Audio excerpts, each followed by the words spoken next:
We showed up here at PPIR, Pikes Peak International Raceway, on Wednesday. We have an open test day.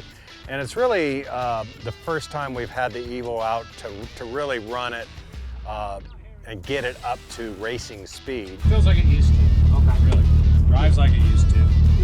Good. We enter a kind of a test protocol to begin with. You know, you just want to go out there, you know, refamiliarize yourself with the track for one, but also just kind of take it easy, make sure everything shifts, make sure the car stops. You don't set the world on fire, you don't set a big time. So you get that out of the way, and then you start building up your speed and you know, start running, I don't know, probably 75, 80% of the way. Stay off the curbs, make sure you stay on the racing surface. And you know, you just don't want to damage the car prematurely. Why? You're not winning a prize or a trophy or prize money on a test day. So you're mainly here to get the car sorted out. Yeah, as you're revving it up, we should see that pick up a little bit. Give it a good shot. Yeah, you know, the big deal with the Evo here at this track is we've done a complete overhaul's not the right word, but a technological overhaul of the car. You know, we were thinking ahead and bought some billet blocks from Bullet Racing down in Australia. They're CNC'd 4G63 Mitsubishi engine blocks, 45 pounds lighter than stock and much, much stronger. And it mates itself with the aluminum head. So your heat expansion and contraction rate is the same, as opposed to having a cast iron block and an aluminum head that you know, expand and contract at different rates. So this helps keep the head on the car. We've put a full Motec system in the car. The ECU, which runs the whole car, from the turbo boost, wastegate, anti-lag, to the fuel that comes into the injectors. It pretty much runs everything. The stock system is out. We also replaced the stock ABS system with a Bosch system. So now you have dialable ABS that you can dial it into different track surfaces. Even if it rains, even if it's super grippy, you can really dial it in.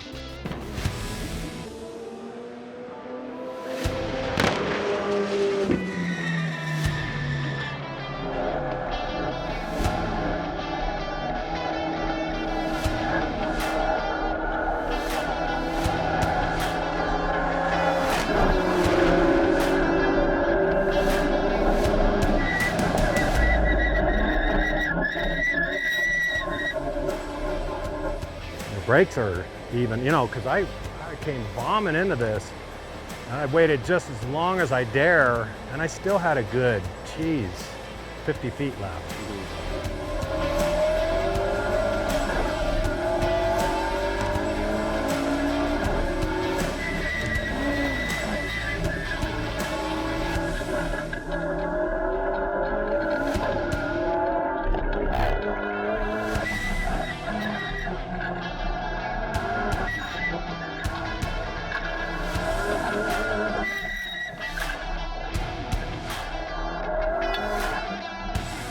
We're kind of chasing a lot of little gremlins. The car isn't shifting properly. We're still getting that fail-safe mode.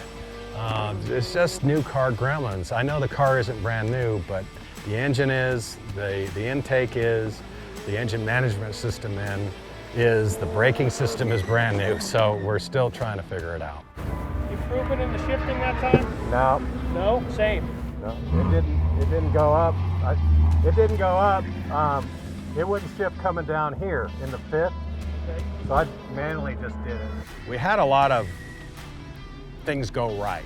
The only problem is the car was getting a low oil pressure signal, and it goes into fail-safe mode and it shuts the car off so you don't blow the engine up, which is a good thing. The only problem is it would shut off with one corner to go before we'd finish our lap. So we took our best complete lap, overlaid it with the lap that we didn't quite complete, that we definitely ran harder on. It really gave us some hope that we were able to post up some really strong times. So, you know, last night I was pretty hopeful. Last year, I think we finished 5th or 6th on the autocross. Really caught us out and lost us the race. We can't finish 6th. We need to finish 1st, and that's all there is to it. So I need to change gears. We're 5,000 feet above sea level, so cloud cover, it's going to be nice and cool. It's going to be harder to get heat in the tires. If you had a softer tire like a Falcon, I think a Falcon's really going to work good today. We walked the course and everything looked pretty good. The only problem is, you know, we're walking the course and it's been raining. So it rained in the morning, and guess what? You know, as usual, we're the first to go out. It's just the luck of the draw. I guess you just take what they give you, you know, Mother Nature as well. Pardon the pun, the first session, first 3 laps of the day are going to be a wash.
Slick out there.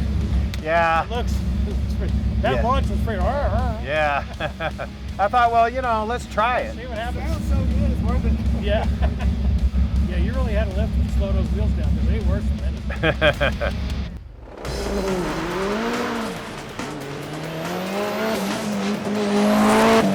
I ran the first run and the car was pretty sideways. It's just wet, you know, but I did feel like since we had all-wheel drive that, you know, we were going to have an advantage over any two-wheel drive car. I went from a grippy surface, the racetrack surface, onto a different surface that doesn't get used quite a bit, and it was a lot slicker. And, you know, I spun the car out in the autocross. Yeah, as soon as you go from the black pavement where the racetrack is to the pink, gone, just like that. It's like, wow, I got pretty good grip. All of a sudden, no, I don't. It's like, there's no saving it. What about the launch? It's good. It's spinning a lot, of course, but, and I let off to get bite to make the corner, but. Don't want to mess with that. Not right now, let's let it be dry. You know, our final lap, it was like, okay, let's just get something on the board. I was able to run pretty decent, but there were a lot of two-wheel drive cars ahead of me in the wet. So, you know, that wasn't a really good sign for us, but you know, you just kind of chalk it up to experience and wait for the next session, and hopefully it doesn't rain anymore in the day. We come out for our second round, everything's dry, and the track seems really good. The only problem is that I take off and the car sputters and pops and coughs and dies, and then it suddenly picked up again and off we went. So we got an alternator out. It's not charging, the battery is flat, and you know, we've got to run 2 more runs with a flat battery. Ultimately, the car needs the full voltage. We got down to 9.5 volts. The engine management system cannot function properly that way. The car didn't shift. Down on power, it was coughing and sputtering. So our midsection, our runs are gone. You know, we weren't at our full capacity. So now we've had 6 runs that were compromised throughout the day. We've got 1 more chance to put a number up on the board. Now we're looking at, okay, what do we do? Do we not go on a road rally? What do we do? So anyway, we're just gonna keep fighting until it dictates what we have to do. Unfortunately, on an Evo, it's very difficult to get to, and it's gonna take a couple hours to change it. So, you know, I just came to the decision, let's change it. Let's make it right. Let's try and make those final 3 runs of the day. If we miss design and engineering, so be it. If we, you know, miss the road rally, oh well, you know. let's change it and make it right. And at least it'll be changed for tomorrow if we don't make it in time. You know, we haven't had a good day. Things haven't gone our way, but you know, the guys got the car fixed. It was charging properly. We had a spare alternator. We got it in time for the final 3 runs of the day. So I try to think positively. You know, I've been driving the car very hard and trying to get the most out of it.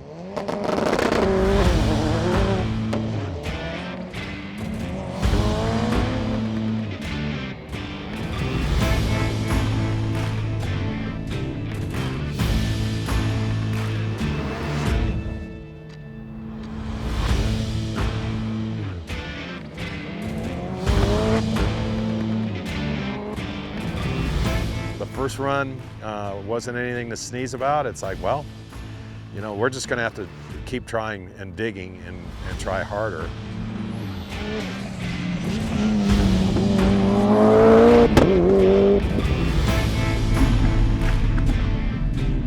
What do you want better? I want it tighter. Because that way I can at least have power on going through these corners instead of it stepping out on me. Second run we went out, you know, had a malfunction out on the track, but the car was really loose. So the final run, I had JJ tighten up the car, and that means give it more understeer or correct the oversteer that it's having.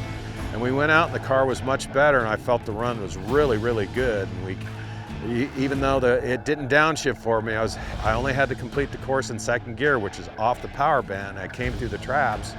And I had a really good time, so I'm thinking, wow, you know, what could have been, 48.6, wow. It looked like we did it, and you know, for 20 minutes we were like, all right, well, we're back in this thing.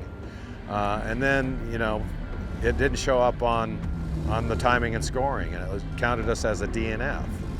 So, you know, we had to research that. We went and looked at video, and I missed a gate. So, you know, it just didn't work out for us. I only get it together, and I couldn't stick it in. So I do beat myself up about it. You know, ultimately it all comes down to me. I've got to manage the car. Even though you have problems, you got to be able to work around the problem and drive the car as fast as you can. So when I have one last opportunity and I make a driving error, everybody's worked really hard to make that car go fast. And you know, it was a mistake on my part, and you know, it literally just takes us out of this whole weekend. So it's disappointing. We've been here for a few days now, made a big time investment in this car. You know, these guys have been working on this car since March, and you know, so we're just gonna have to keep chipping away. We're down here, we're at the bottom right now, so it can only go up from there. We had to take a timeout with this car. We had to take the time to make the improvements to the car that we've always wanted to do. And we've done that. So the points championship is out of it. Our ultimate goal is to win OUSCI at the end of the SEMA show one more time. We won it in 2017.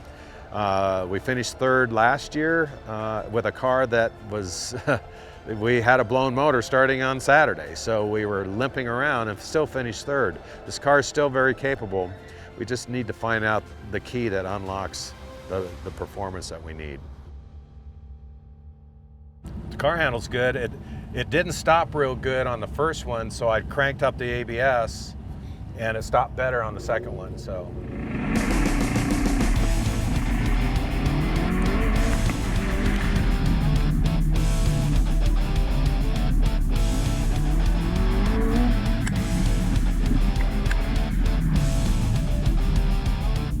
Yeah, the speed stop, you get 8 runs, 4 in the morning, 4 in the afternoon. Last year, we did 3 runs, posted our times, and parked the car and concentrated on the road course. And that was enough to win speed stop. So, you know, hopefully we'll be able to do the same thing. Let's try it. We ran some good times at speed stop this morning. You know, initially they were slow because there's a lot more grip over on that surface. And we had dialed the launch in for our real slippery launch on the autocross for yesterday. So, you know, it was bogging on the starts, but we knew what to do, and Graham was able to hook the computer up and bump that up. And now, you know, we're leading by a good, healthy 3/4 of a second over the second place guy. So, Yeah, we're looking good. We're not gonna, give up yet. On the left side, we're way off. I still haven't stuck a real good time in there yet, so it's coming.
This is going to be the quickest session of the whole day.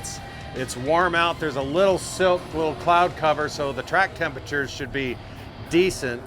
But the best time will probably come right now. Your out lap was 1:04, and you ran your second lap way better than the first lap. Your line coming into this corner, and even coming off the track, you were better. And even with him holding you up with that, you still ran 1:06. It's probably just a lot of combinations of little things together all add up to, a half a second, 3/4 of a second. The computer predictive, tells me this car easily should have been in the low 59s, but it didn't show up on the stopwatch. Developed a little oil leak, where a drip would drip onto the header and smoke. So we cleaned that up, and we knew that, it'd probably be good for one lap, and that's all I planned to do in our second session, and that would be it for the car on the road course for the rest of the day. Unfortunately, it turned into a bigger problem. Little problems turned into big problems pretty quickly, and that's what happened. That drip turned into a blown line. I came in running, and it was like, ooh, that's not blue smoke, that's black smoke. We shut it off in time, no engine damage, but the oil caught fire, kind of cooked some things underneath. Luckily it's all kind of hidden, so we'll see what kind of wiring and stuff that we have to redo, but overall, very minor damage to the car.